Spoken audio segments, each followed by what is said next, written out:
I'm back with a brand new episode and a brand new camera and a brand new attitude. This episode is dedicated to Amanda Pooh 85, Jordan O, and Johannes Wally.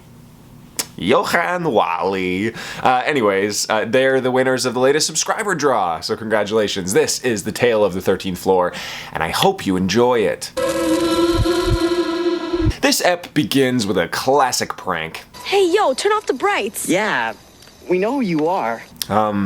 Maybe the only other friends we have? Do you really know us? Do you really know anyone? Even yourselves? Good lord, this is getting esoteric. You might find that the scariest strangers are the ones inside ourselves. I didn't want to have to be the one to say this, but Betty Ann, you shouldn't be letting scary strangers inside you. Submitted for the approval of the Midnight Society. I do remember being terrified of this episode as a kid, but I don't remember why. So here we are, on the 13th floor. Vanished into thin air. Very fast elevator. Be careful now. Riding elevators is dangerous work, apparently. I don't like you kids playing up here by yourselves. If you don't like it so much, Gus, then why do you keep bringing them up here? If and when they die, their blood is on your hands. Happy retirement. Makes me uneasy. So does race mixing, Gus. The bar isn't exactly high for you. 13th floor. Ooh, spooky. Meet Karen and Billy, a bro-cis team who live on the 12th floor but play hockey on the 13th. Can't we do something I'm good at for a change? Karen, your brother doesn't want to practice making out. I hate sports. Come on, I'll go easy on you.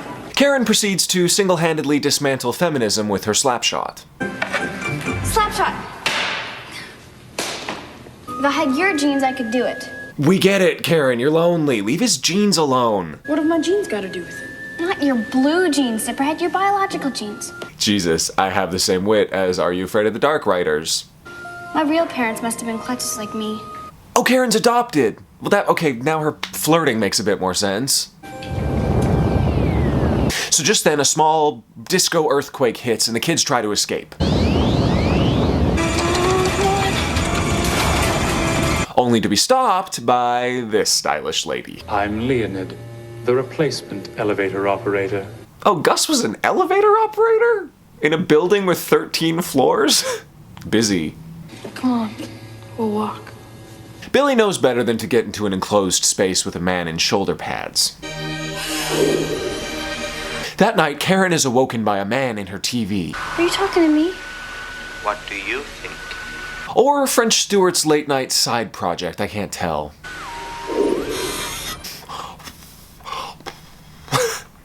That's my French Stewart impression.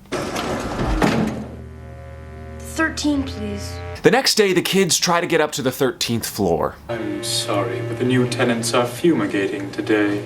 I can't tell if Leonid is creepy or the epitome of business casual. Going down? No thanks. Billy's parents taught him well, manners and stranger danger. There was this guy, and he was on television. For Karen. Doesn't have your last name or any stamps. So that morning, Karen receives an unmarked letter. Maybe it's a secret admirer? I wish. Jesus, Karen is so lonely, and she keeps hallucinating a boyfriend in her TV. Just wait till she discovers the internet. The toy factory. What is it? So here's the lowdown. Karen has been invited to do toy testing for the new tenants, who have decided to set up shop in an apartment building, apparently. Zoning be damned. I don't want to go. Now, Karen is understandably hesitant to go, but for the chance at a boyfriend and a real family, she heads up with Billy to the 13th floor. Race you up the stairs? Have you really not learned, Karen? Billy is a professional athlete.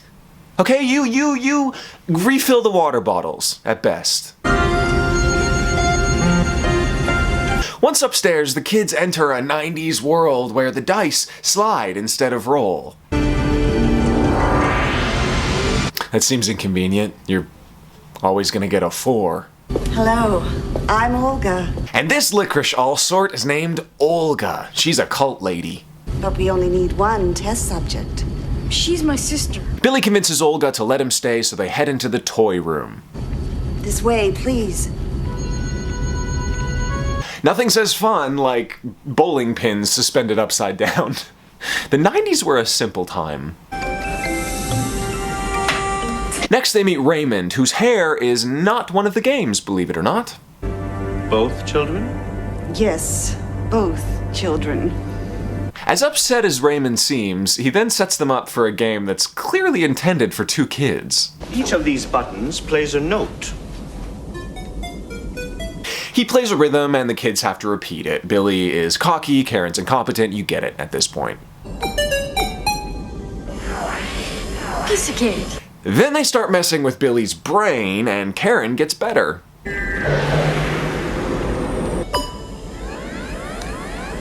all right. Again, what was the plan if Billy didn't come? Are you okay? Yeah. I'm fine. I can do this. Okie doke, so while they fry Billy's brain, Karen gets strapped into a chair. We're going to stimulate parts of your brain you've never used before. Oh, really? Maybe call the cops at this point. I want you to stare at this ball and move it with your mind. Oh, they're trying to harness some kind of like Carrie-esque telekinesis. In the next game, Karen gets to slaughter a pig and bathe in its blood. Note in the background, a really frustrating bicycle built for 2. We're going on a trip. Not on that thing, you're not. Stop that! You're hurting him! Oh, now you regret coming up here. Before it was all, I'm winning, I'm finally beating Billy. Lesson learned, Karen. Once you have reached your median capacity, we will transfer you to the ship. I'm not going in any ship! That's better. Oh, that's why I was scared of this as a kid. The faceless people who microwave your brain and strap you into a chair and feed you to their young. Jesus. I thought Are You Afraid of the Dark was supposed to be silly. What are you doing? So then Karen starts to use her telekinesis to freeze the chair. Back up, bullethead!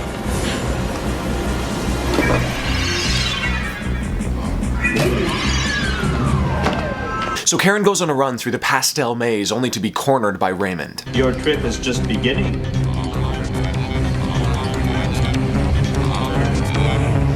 Please work. Karen, this is no time for pooping. Just hold it. Yes! Oh, never mind. Good work. Hurry. Ah, crap. Come with us, and you will find happiness. I kind of like Leonid.